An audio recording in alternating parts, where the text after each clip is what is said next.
नमस्कार। आज हम एक अहम विषय पर बात कर रहे हैं, पानी का विज्ञान। जी, जल विज्ञान या हाइड्रोलॉजी। हाँ, हाइड्रोलॉजी। हमारे पास कुछ सामग्री है जो इसकी बुनियादी बातें समझाती है। बिल्कुल। मकसद है पानी के इस पूरे सफर को समझना। पृथ्वी पर, हवा में ये कैसे घूमता है, वैज्ञानिक इसका हिसाब कैसे रखते हैं। हाँ, तो चलिए देखते हैं। असल में जल विज्ञान यही देखता है कि पृथ्वी पर पानी है कहाँ, कहाँ कहाँ। मतलब कितना है, कैसे बटा हुआ है, और सबसे जरूरी ये चलता कैसे है, इसकी गति क्या है। अच्छा, तो सिर्फ नदियां झीलें नहीं। नहीं नहीं, वो तो सतही जल है। इसमें जमीन के नीचे का पानी मतलब भूजल, और जो हवा में नमी है वायुमंडलीय जल, वो भी शामिल है। तो ये विज्ञान किन चीजों पर ज्यादा ध्यान देता है। सामग्री में कुछ बातें थीं, जैसे पानी कितना उपलब्ध है। हाँ, जल संसाधनों का मूल्यांकन और बाढ़ जैसी चीजें, उनका अध्ययन। और बारिश का पैटर्न समझना, ये तो बहुत जरूरी लगता है आजकल। बिल्कुल बिल्कुल जरूरी है। और इन सबको समझने की जो चाबी है वो है जलीय चक्र, हाइड्रोलॉजिकल साइकिल। जलीय चक्र, हाँ सुना है। अब ये क्या है ठीक ठीक। इसे आप ऐसे समझें, ये प्रकृति का अपना वाटर रिसाइकलिंग सिस्टम है। Recycling system. हाँ, पानी लगातार घूमता रहता है पृथ्वी की सतह, हवा और जमीन के नीचे। और इस पूरे सिस्टम को जो एनर्जी चलाती है वो सूरज से आती है। अच्छा, तो सूरज वो समुद्रों और झीलों से पानी को भाप बनाता है। सही, उसे कहते हैं वाष्पीकरण, इवेपोरेशन। और पौधों से भी पानी भाप बनकर उड़ता है। पौधों से भी। जी हाँ, उसे वाष्पोत्सर्जन कहते हैं, ट्रांसपिरेशन। फिर ये जो पानी की भाप है, जलवाष्प, ऊपर जाती है। हाँ, ऊपर जाकर ठंडी होती है, बादल बनते हैं, और फिर वर्षण होता है, प्रेसिपिटेशन। वर्षण मतलब पानी वापस धरती पर आता है, बारिश की शक्ल में, बर्फ के रूप में, ओले बनकर।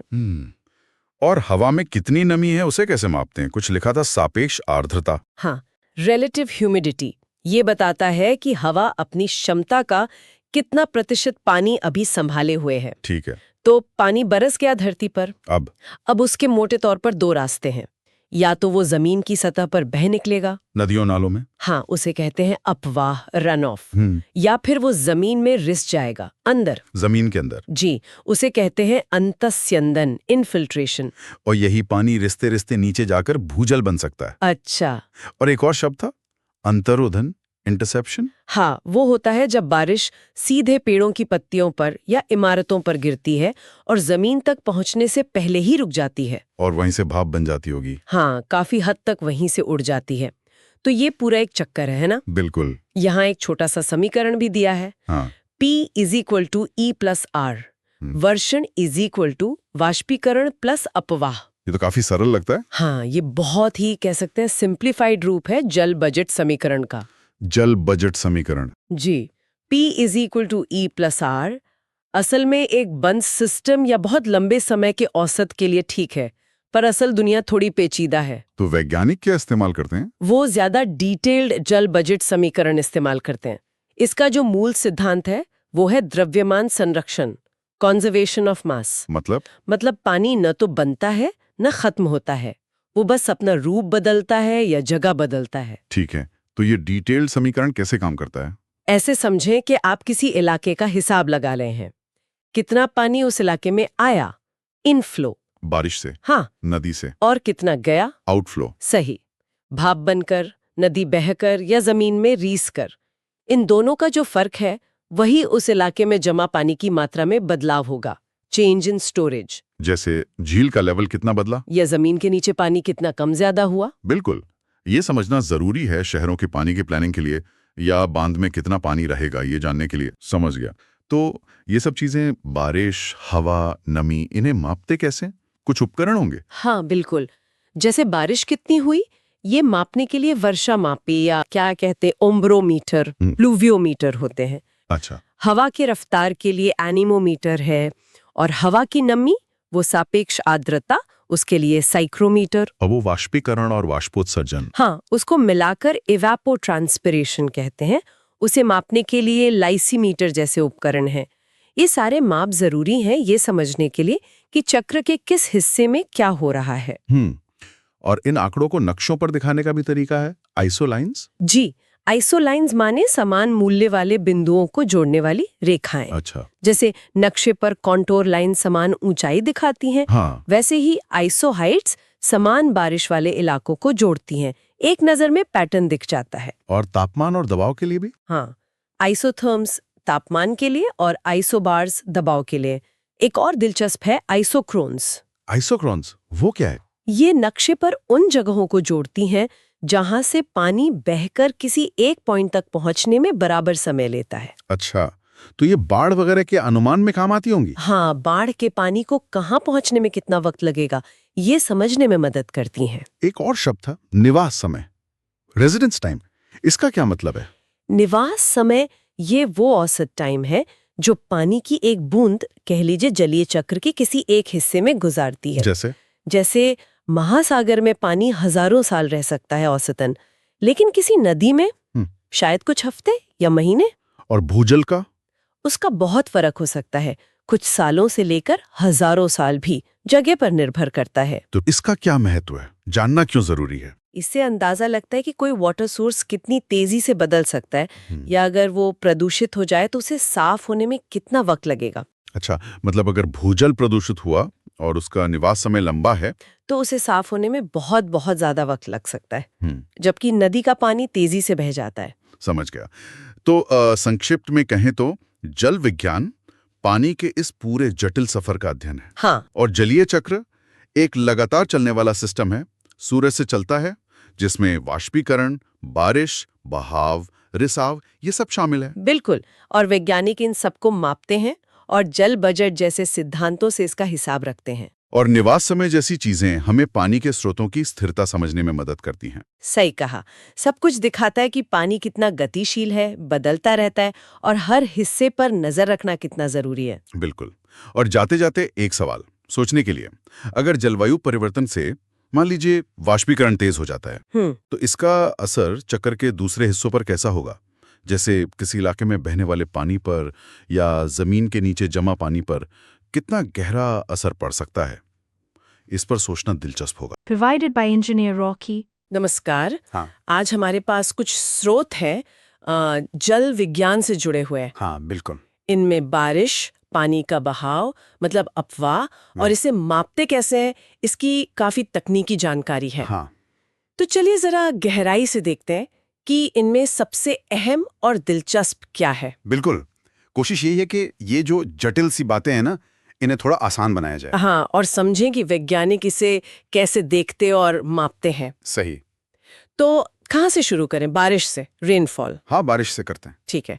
तो स्रोत कहते हैं कि रोज की बारिश का मतलब है पिछले 24 घंटे में जमा हुआ पानी। हाँ, और वार्षिक मतलब पूरे साल का। पूरे साल का।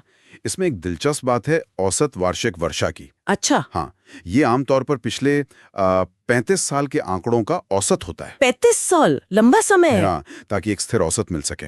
और देखिए, भारत के लिए ये औसत करीब 120 सेंटीमीटर है। 120, ये तो दुनिया के औसत से ज्यादा हुआ है ना? दुनिया का शायद 100 सेंटीमीटर है। बिल्कुल सही, दुनिया का औसत 100 सेंटीमीटर के आसपास है, तो भारत में औसत वर्षा ज्यादा होती है। और हमारे स्रोत ये भी कहते हैं कि भारत में ज्यादातर भौगोलिक वर्षा होती है।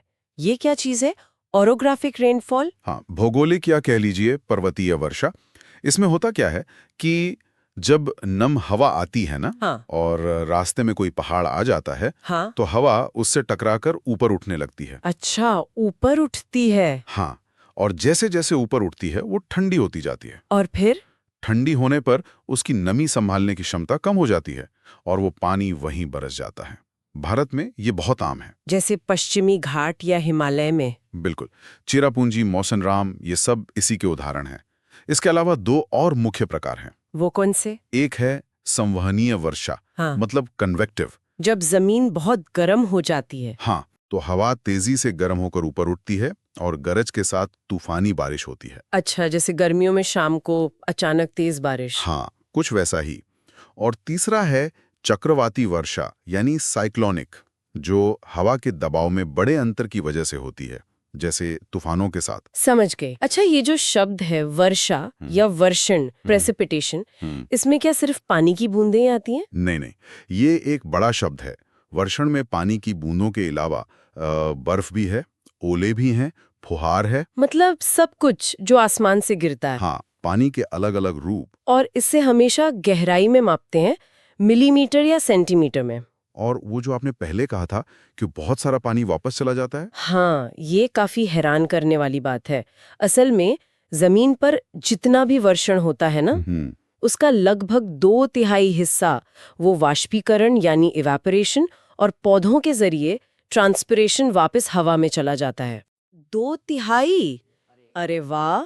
मतलब जितना गिरता है उसका ज्यादातर हिस्सा तो वापस ही उड़ जाता है। हाँ, बिल्कुल। तो फिर इसे मापते कैसे हैं जो पानी जमीन तक पहुंचता है? इसके लिए आते हैं रेन गेज, वर्षा मापी यंत्र। Rain gauge. भारत में जो सबसे आम है, मौसम विभाग इस्तेमाल करता है, वो है Simons rain gauge. Simons rain gauge, ये कैसे काम करता है? ये एक साधारण नॉन रिकॉर्डिंग गेज है।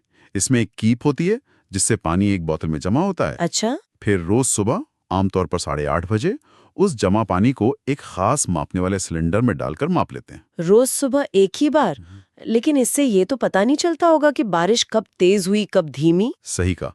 इसके लिए फिर रिकॉर्डिंग रेन गेज चाहिए होते हैं जो अपने आप रिकॉर्ड करते हैं। हाँ, वो कौन से होते हैं? कई तरह के हैं, पर भारत में जिसे मानक माना जाता है वो है फ्लोट टाइप। Float type?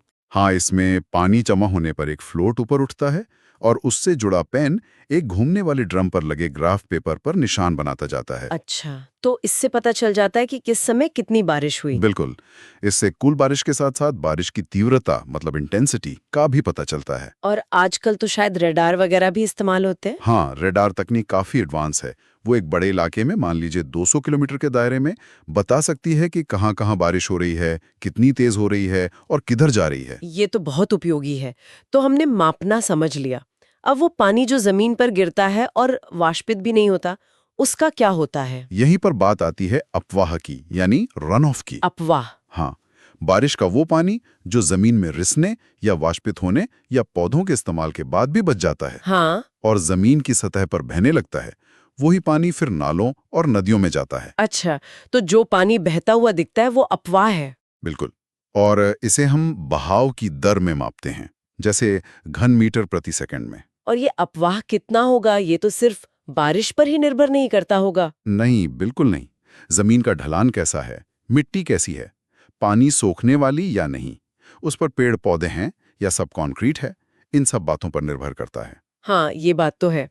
अब मान लीजिए कोई बड़ा इलाका है, जैसे कोई नदी घाटी, और वहाँ कई रेन गेज लगे हैं। हाँ, तो पूरे इलाके की औसत बारिश कैसे पता करेंगे?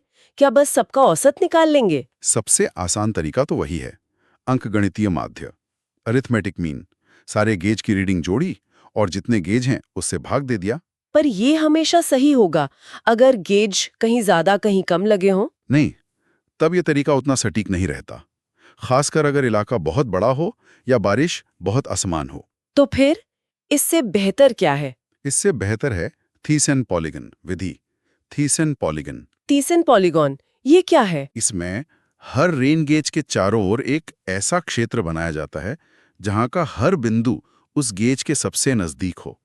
फिर हर गेज की रीडिंग को उसके क्षेत्रफल के हिसाब से वजन दिया जाता है। अच्छा, मतलब जिस गेज का इलाका बड़ा, उसकी रीडिंग का असर ज्यादा। हाँ, एक तरह से भारित औसत निकालते हैं। ये अंकगणितीय माध्य से ज्यादा सटीक होता है। और क्या इससे भी कोई बेहतर तरीका है? हाँ, सबसे सटीक माना जाता है आइसोहाइटल विधि को।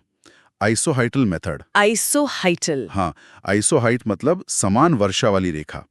जैसे नक्शे पर कंटूर लाइनें समान ऊंचाई दिखाती हैं ना, हाँ हाँ। वैसे ही आइसोहाइट समान वर्षा वाले बिंदुओं को जोड़ती हैं। फिर इन रेखाओं के बीच के क्षेत्रों का क्षेत्रफल निकालकर औसत वर्षा निकालते हैं। ये तो काफी जटिल लगता है। थोड़ा, पर पहाड़ी इलाकों के लिए ये सबसे अच्छा माना जाता है। पहाड़ी इलाकों के लिए क्यों? क्योंकि पहाड़ों पर ऊंचाई के साथ बारिश बहुत तेजी से बदलती है और आइसोहाइटल विधि इस बदलाव को ध्यान में रख पाती है। वो ऊंचाई के असर को मैप कर लेती है। अच्छा, तो ये सीधे सीधे ऊंचाई के प्रभाव को शामिल कर लेती है, इसलिए ज्यादा विश्वसनीय है पहाड़ों में। बिल्कुल। तो ये 3 मुख्य तरीके हैं, अरिथमेटिक, थियोसिन और आइसोहाइटल। तो कुल मिलाकर आज हमने वर्षा की परिभाषाएं, उसके प्रकार, खासकर भौगोलिक वर्षा जो भारत में अहम है, हाँ, और उसे मापने के तरीके, साइमन्स गेज से लेके फ्लोट गेज और रडार तक, और अपवाह क्या होता है ये भी समझा। और ये भी देखा कि पूरे इलाके की औसत बारिश निकालने के लिए कैसे अलग-अलग ज्यादा सटीक तरीके अपनाए जाते हैं। ठीक है, तो जाते जाते एक सवाल दिमाग में आता है, क्या हमने कभी सोचा है कि किसी एक खास इलाके में किसी निश्चित समय में, जैसे 24 घंटे या 48 घंटे में, अधिकतम कितनी गहराई तक बारिश हो सकती है? हाँ, ये एक बहुत महत्वपूर्ण सवाल है इंजीनियरिंग के लिहाज से। और क्या ये अधिकतम मात्रा इलाके के क्षेत्रफल पर भी निर्भर करती है? बिल्कुल, छोटे इलाके में ज्यादा तीव्र बारिश हो सकती है, जबकि बड़े इलाके में औसत तीव्रता कम हो जाती है। इसी को जल वैज्ञानिक डीएडी विश्लेषण कहते हैं। डीएडी? हाँ, डेप्थ एरिया ड्यूरेशन, यानी गहराई क्षेत्र अवधि। ये विश्लेषण ये समझने में मदद करता है कि अलग-अलग क्षेत्रफल के इलाकों में अलग-अलग समय अवधि के लिए अधिकतम कितनी वर्षा गहराई की उम्मीद की जा सकती है। और ये जानना क्यों जरूरी है? अरे ये बहुत जरूरी है। बड़े बांध बनाने के लिए, पुलों के नीचे पानी के रास्ते के लिए, शहरों में बाढ़ से बचाव के लिए जो ड्रेनेज सिस्टम बनते हैं, उन सबको डिजाइन करने के लिए ये जानना पड़ता है कि उस इलाके में सबसे भयानक बारिश कितनी हो सकती है, ताकि वो डिजाइन उसे झेल सके। अच्छा, तो ये डीएडी विश्लेषण भविष्य की आपदाओं से बचने की तैयारी में मदद करता है। हाँ बिल्कुल, ये एक तरह से रिस्क मैनेजमेंट का हिस्सा है। Provided by Engineer Rocky. आज की इस खास चर्चा में स्वागत है।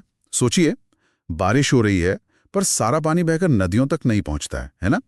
कुछ पानी जमीन पर पहुंचते ही या पहुंचने से पहले ही एक तरह से कम हो जाता है। हाँ बिल्कुल। आज हम यही समझ रहे हैं कि ये पानी अपवाह मतलब रन ऑफ बनने से पहले जाता कहाँ है। हमारे पास हाइड्रोलॉजी से जुड़े कुछ तकनीकी स्रोत हैं। हाँ, और ये पानी कहीं गायब नहीं होता असल में, ये जल चक्र का ही हिस्सा है। वाष्पीकरण होता है, पौधे इस्तेमाल करते हैं, जमीन में रिस जाता है। अच्छा, तो ये सब समझना पानी के मैनेजमेंट के लिए बहुत जरूरी है। तो चलिए देखते हैं ये सफर। सबसे पहले पानी का भाप बनना, मतलब सतह से या सतह तक पहुंचने से पहले वाष्पीकरण यानी इवेपोरेशन। तो ये कैसे होता है? ये सिंपल है, पानी का हवा में गैस बन जाना, और ये उसके क्वथनांक मतलब बॉइलिंग पॉइंट से कम तापमान पर भी होता है। अच्छा, और कई चीजें इस पर असर डालती हैं, जैसे तापमान। गर्मी ज्यादा होगी तो वाष्पीकरण भी ज्यादा होगा। हाँ ये तो है। हवा तेज चले तो भी बढ़ता है, पर हाँ एक लिमिट तक। और पानी की सतह जितनी फैली होगी उतना ज्यादा वाष्पीकरण। मतलब ज्यादा एरिया ज्यादा इवेपोरेशन। बिल्कुल। एक और मजेदार बात, अगर पानी में नमक जैसी चीजें घुली हों तो वो वाष्पीकरण को थोड़ा कम कर देती हैं। और हाँ, हवा में नमी मतलब ह्यूमिडिटी ज्यादा हो तो वाष्पीकरण धीमा हो जाता है। अच्छा, स्रोतों में पैन वाष्पीकरण और झील वाष्पीकरण की बात आई है। क्या ये अलग अलग हैं? हाँ, मापने का तरीका है। एक स्टैंडर्ड पैन होता है, क्लास ए पैन सबसे कॉमन है। उसमें पानी रखकर देखते हैं कितना उड़ा। ठीक है। पर होता क्या है कि पैन से जो वाष्पीकरण होता है ना, वो असल में किसी बड़ी झील या तालाब से होने वाले वाष्पीकरण से थोड़ा ज्यादा होता है। अच्छा, ऐसा क्यों? पैन छोटा होता है, जल्दी गर्म हो जाता है, किनारे भी गर्म होते हैं। तो असलियत के करीब लाने के लिए पैन के माप को एक फैक्टर से गुणा करते हैं। उसे कहते हैं पैन गुणांक, पैन कोएफिशिएंट। ओके। और ये गुणांक आमतौर पर 1 से कम होता है। मतलब पैन का इवेपोरेशन ज्यादा है झील के इवेपोरेशन से? हाँ, और कभी-कभी जैसे जलाशयों में पानी बचाने के लिए वाष्पीकरण कम करने की कोशिश भी करते हैं। सिटाइल अल्कोहल जैसी चीजों की एक पतली परत बिछा देते हैं पानी पर। दिलचस्प है। अच्छा, तो कुछ पानी तो सीधे हवा में चला गया, पर जो पानी पौधों पर गिरता है या जिसे पौधे जड़ों से खींचते हैं, उसका क्या? यहाँ पर ट्रांसपिरेशन और इवेपोट्रांसपिरेशन की बात आती है ना? सही। ट्रांसपिरेशन है सिर्फ पौधों से पानी का भाप बनकर उड़ना। पत्तियों में छोटे छोटे छेद होते हैं ना, स्टोमेटा, उनसे। हाँ हाँ। और एवोट्रांसपिरेशन मतलब ईटी, इन दोनों का टोटल है।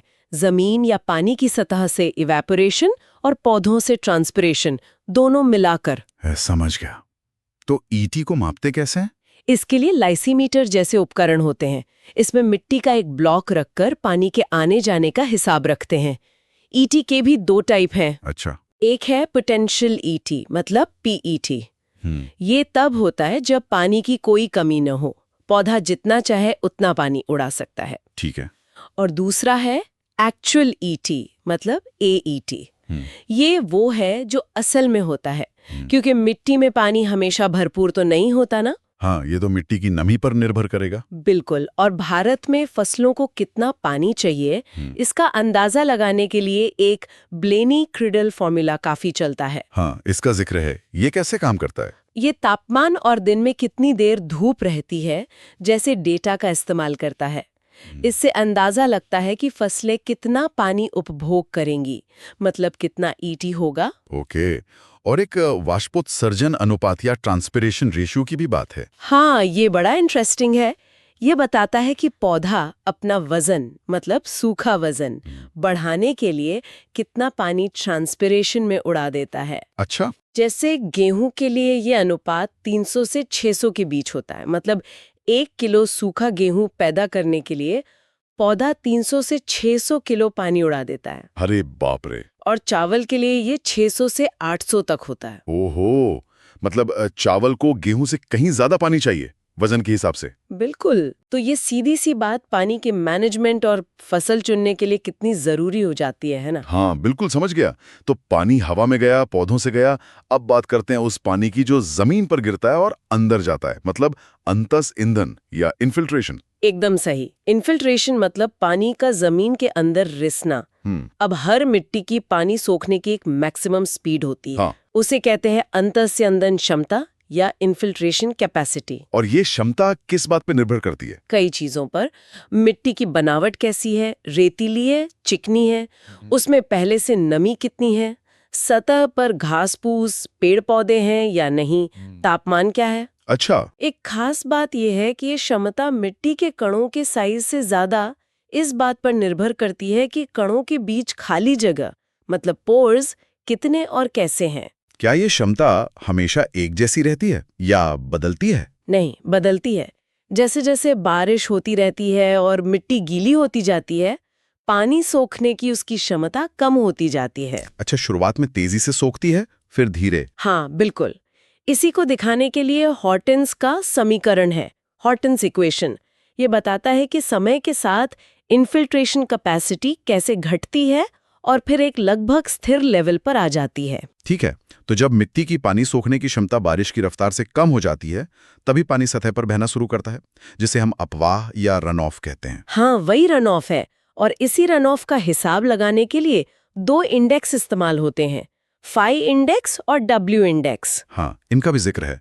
ये क्या है? फाई इंडेक्स एक तरह से बारिश की वो औसत तीव्रता या इंटेंसिटी है जिससे ज्यादा तेज बारिश होने पर ही रन ऑफ शुरू होता है। अच्छा। मतलब इस रेट से कम बारिश हो रही है तो वो सारी जमीन में चली जाएगी या दूसरी हानियों में। ओके।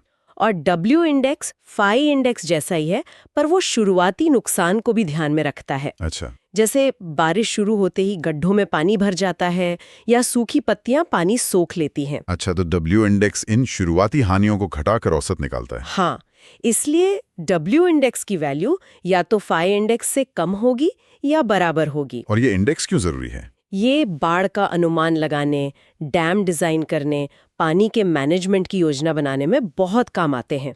इनसे पता चलता है कि किसी तूफान या बारिश से कितना पानी बहकर आएगा। तो कुल मिलाकर हमने देखा कि बारिश का पानी कैसे रन ऑफ बनने से पहले कई रास्तों से जाता है।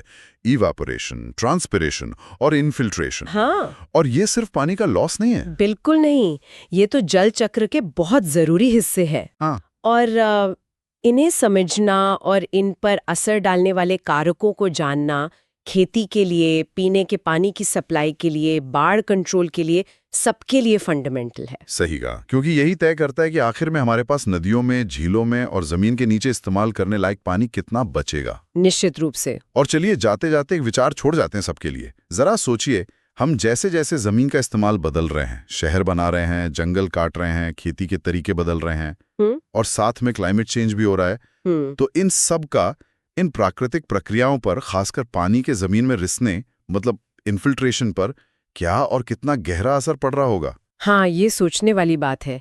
इसका सीधा असर हमारी पानी की उपलब्धता पर पड़ता है। बिल्कुल, इस पर विचार जरूर करना चाहिए। Provided by Engineer Rocky.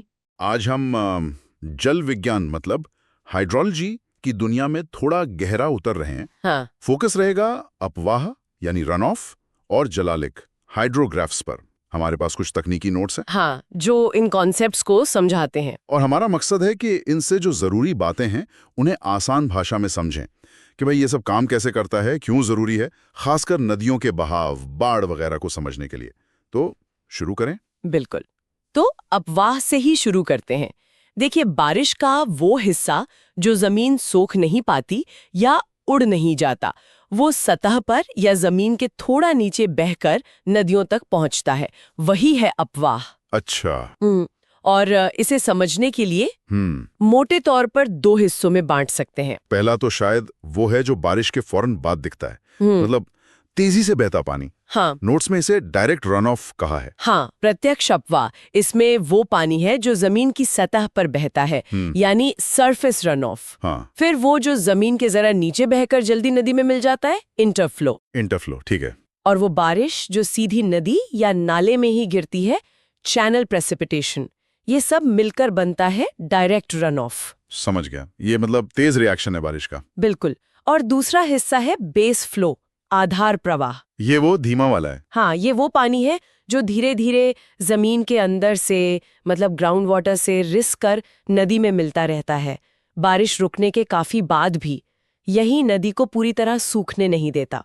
अच्छा। तो अगर कुल बहाव में से हम ये धीमा वाला बेस फ्लो हटा दें तो हमें बारिश का सीधा असर यानी डायरेक्ट रन ऑफ मिल जाता है। और ये कितना होगा, इसका अंदाजा लगाने के तरीके भी हैं। नोट्स में जिक्र है एक तो रन ऑफ कोएफिशिएंट K का, Q = K × P। हाँ, ये एक सरल तरीका है। P मतलब बारिश और Q रन ऑफ। और दूसरा वो इनफिल्ट्रेशन कैपेसिटी कर्व। ये क्या दिखाता है, जमीन कितना पानी सोख सकती है वो? हाँ, बिल्कुल। वो कर्व ये दिखाता है कि समय के साथ जमीन की पानी सोखने की क्षमता कैसे बदलती है। शुरू में सूखी जमीन तेजी से सोखती है, फिर जैसे जैसे गीली होती है रफ्तार कम हो जाती है। अच्छा। अब ये जो पानी बहकर नदी में पहुंच रहा है, उसका बहाव टाइम के साथ कैसे बदलता है, इसे दिखाने के लिए ही हाइड्रोग्राफ या जलालेख का इस्तेमाल होता है। ग्राफ, हाँ। ये मूल रूप से एक ग्राफ है। एक्स एक्सिस पर टाइम और वाई एक्सिस पर नदी का डिस्चार्ज, मतलब पानी का बहाव। अच्छा। तो ये ग्राफ हमें पूरी कहानी बता देता है कि बारिश के बाद नदी कैसे रिएक्ट करती है, पानी कितनी तेजी से चढ़ा, पीक फ्लो कितना था, फिर कम होने में कितना टाइम लगा। एकदम। इसके मुख्य हिस्से होते हैं राइजिंग लिम्ब यानी उठान भुजा, जब फ्लो बढ़ रहा होता है। हाँ। क्रेस्ट सेगमेंट यानी शिखर, जहां मैक्सिमम फ्लो होता है। पीक फ्लो, ठीक है। और फिर रिसेशन लिम्ब, पतन भुजा, जब फ्लो धीरे धीरे कम हो रहा होता है। नोट्स में एक दिलचस्प बात लिखी थी जी, कि राइजिंग लिम्ब तो बारिश और कैचमेंट एरिया दोनों पर डिपेंड करती है। हाँ, लेकिन रिसेशन लिम्ब जो है वो मेनली सिर्फ कैचमेंट की प्रॉपर्टीज पर। बिल्कुल सही पकड़ा आपने, ये बहुत महत्वपूर्ण है। तो इसका मतलब ये हुआ कि बाढ़ का पानी कितनी तेजी से उतरेगा, जी, ये बारिश के बाद सिर्फ घाटी की बनावट, जी, जमीन कैसी है, इस पर निर्भर करेगा। हाँ, मोटे तौर पर यही बात है। रिसेशन कर्व हमें बताता है कि कैचमेंट पानी को कैसे स्टोर करता है और धीरे धीरे छोड़ता है, बारिश के इनपुट के बिना। अच्छा। और इस ग्राफ पर कुछ और टर्म्स भी हैं, लैग टाइम। हाँ, लैग टाइम। जी, ये है बारिश की पीक इंटेंसिटी और नदी के पीक फ्लो के बीच का समय। और एक है टाइम ऑफ कॉन्सेंट्रेशन। जी, टाइम ऑफ कॉन्सेंट्रेशन। ये वो टाइम है जो कैचमेंट के सबसे दूर वाले पॉइंट से पानी को बहकर आउटलेट, मतलब नदी के माप बिंदु तक पहुंचने में लगता है। ये सारे पैरामीटर्स जरूरी होंगे बाढ़ का अंदाजा लगाने के लिए। बिल्कुल। और इसी समझ को और ज्यादा साइंटिफिक और स्टैंडर्डाइज करने के लिए 1932 में LK शर्मन ने बहुत बड़े आइडिया दिया, यूनिट हाइड्रोग्राफ। यूनिट हाइड्रोग्राफ, हाँ, इसका जिक्र है। इसने सच में हाइड्रोलॉजी और वाटर इंजीनियरिंग में क्रांति ला दी। ये एक थ्योरेटिकल हाइड्रोग्राफ है।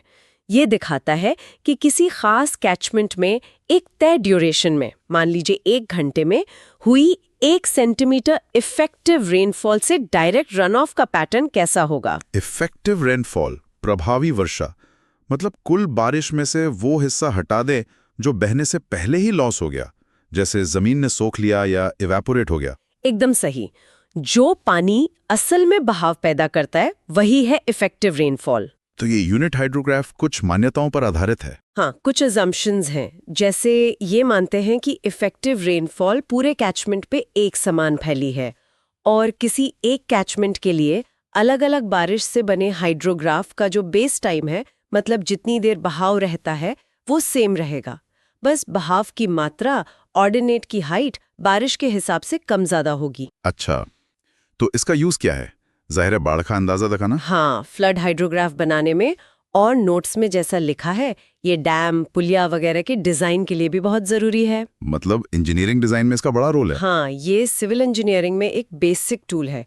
आपको जानना होता है कि कोई स्ट्रक्चर कितनी बार झेल सकता है। लेकिन हाँ, हर मॉडल की तरह इसकी भी लिमिट्स हैं। ये बहुत बड़े कैचमेंट्स जैसे 5000 स्क्वायर किलोमीटर से ज्यादा पर ठीक से काम नहीं करता। क्यों? क्योंकि इतने बड़े एरिया में बारिश एक जैसी हो ये मुमकिन नहीं होता अक्सर, और ये बर्फ पिघलने से होने वाले रन ऑफ के लिए भी आइडियल नहीं है। अच्छा, नोट्स में 2 और कर्व्स का जिक्र है, एस कर्व और flow duration curve. S curve के बारे में लिखा है कि ये तब बनता है जब इफेक्टिव रेनफॉल लगातार एक ही रेट से होती रहे, अनंत काल तक। ये तो काल्पनिक लगता है। हाँ, एस कर्व एक थ्योरेटिकल कंस्ट्रक्ट है। सोचिए, अगर बारिश लगातार होती रहे एक ही स्पीड से, तो नदी का फ्लो बढ़ते बढ़ते एक स्टेबल लेवल पर पहुंच जाएगा। एस कर्व उसी बढ़ते हुए फ्लो को दिखाता है। इसका असली यूज एक ड्यूरेशन के यूनिट हाइड्रोग्राफ से दूसरे ड्यूरेशन का यूनिट हाइड्रोग्राफ निकालने में होता है। अच्छा, और flow duration curve? Flow duration curve ये बताता है कि किसी टाइम पीरियड में, जैसे एक साल में, कितने % टाइम नदी का बहाव एक खास लेवल से ज्यादा या बराबर था। ये तो वाटर सप्लाई या हाइड्रो पावर प्लांट्स के लिए काम का होगा। बिल्कुल, पानी की उपलब्धता जानने के लिए ये बहुत उपयोगी है। रन ऑफ से शुरू करके हाइड्रोग्राफ के एनालिसिस और फिर यूनिट हाइड्रोग्राफ के स्टैंडर्ड तरीके तक, ये सब हमें बारिश और नदी के बहाव के जटिल रिश्ते को समझने और मैनेज करने में मदद करते हैं। निश्चित रूप से यूनिट हाइड्रोग्राफ अपनी लिमिटेशंस के बावजूद फ्लड इंजीनियरिंग का एक अहम हिस्सा है। ये सिर्फ किताबी बातें नहीं हैं। बिल्कुल नहीं। वाटर रिसोर्स मैनेजमेंट, बाढ़ से बचाव और सुरक्षित इंफ्रास्ट्रक्चर बनाने के लिए ये फंडामेंटल कॉन्सेप्ट्स हैं। बारिश कैसे रन ऑफ बनती है और वो रन ऑफ टाइम के साथ कैसे बिहेव करता है, इसे समझना बहुत जरूरी है। और यहाँ एक सवाल छोड़ जाते हैं सोचने के लिए। हम सुन रहे हैं कि क्लाइमेट चेंज से बारिश के पैटर्न बदल रहे हैं, कहीं सूखा तो कहीं कम टाइम में बहुत तेज बारिश। हाँ, ये एक बड़ी चिंता है। तो सोचिए, इन बदलते पैटर्न से ये हाइड्रोग्राफ कैसे बदलेंगे? क्या इनके पीक्स और ऊंचे और जल्दी आने वाले होंगे? और इसका हमारे मौजूदा बाढ़ सुरक्षा सिस्टम और वाटर मैनेजमेंट पर क्या असर पड़ेगा, इस पर सोचना जरूरी है। Provided by Engineer Rocky. नमस्कार। आज की हमारी चर्चा थोड़ी सी तकनीकी है, हाइड्रोलॉजी पर। हमारे पास कुछ दस्तावेज हैं जो खास तौर पर बाढ़ और उसके पूर्वानुमान पर फोकस करते हैं। तो हमारा मकसद है इन स्रोतों से काम की बातें निकालना, जैसे कि बाढ़ को कैसे क्लासिफाई किया जाता है, पानी का पीक फ्लो कैसे पता करते हैं, और एक्सपर्ट्स ये कैसे अंदाजा लगाते हैं कि बाढ़ किस रास्ते जाएगी। ठीक है, तो चलिए शुरू करते हैं। सुनने में ये शायद थोड़ा हैवी लगे, पर ये जानना बहुत ज़रूरी है कि कैसे स्ट्रक्चर्स डिज़ाइन होते हैं और समुदायों को सेफ रखने के लिए फोरकास्टिंग कैसे होती है। तो सबसे पहली बात, बाढ़ सिर्फ एक तरह की नहीं होती। स्रोत बताते हैं कि 2 मुख्य प्रकार है।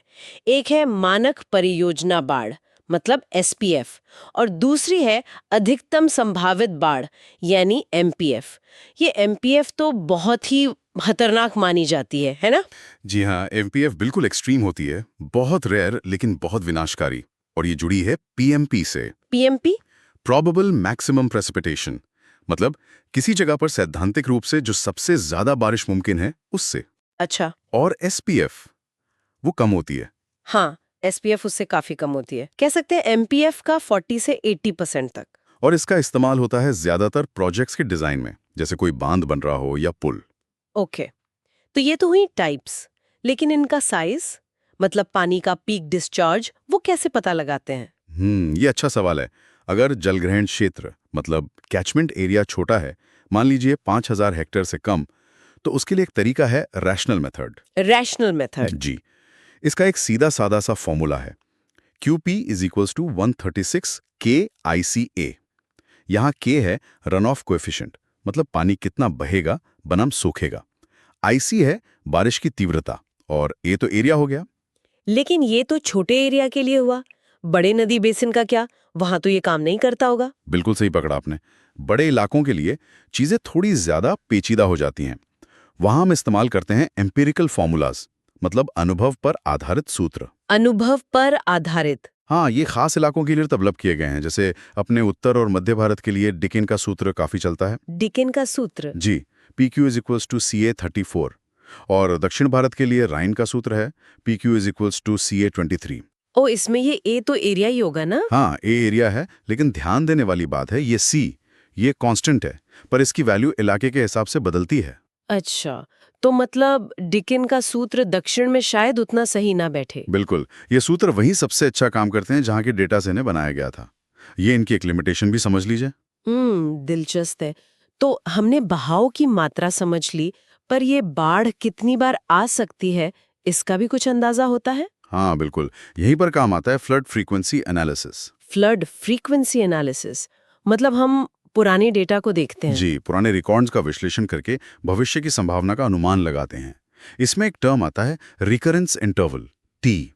ये क्या है? तो मतलब औसतन कितने सालों में किसी एक लेवल की बाढ़ दोबारा आ सकती है। जैसे हम सुनते हैं ना, 100 साल वाली बाढ़। हाँ, सुना है। तो उसका मतलब ये नहीं कि वो ठीक 100 साल बाद ही आएगी। इसका मतलब है कि किसी भी एक साल में उसके आने की संभावना यानी प्रोबेबिलिटी P वो 1/100 है। मतलब 1%। समझ गई। तो प्रोबेबिलिटी P = 1T। स्रोत ये भी बताते हैं कि इसके लिए गैम्बेल मेथड जैसी स्टैटिस्टिकल तकनीकें यूज होती हाँ, हैं। गैम्बेल की विधि काफी पॉपुलर है ऐसी एक्सट्रीम घटनाओं के विश्लेषण के लिए, और इसी से जुड़ा है रिस्क का कॉन्सेप्ट। रिस्क मतलब खतरा। हाँ, मान लीजिए कोई स्ट्रक्चर 50 साल के लिए डिजाइन हुआ है, उसका डिजाइन लाइफ N = 50 साल है।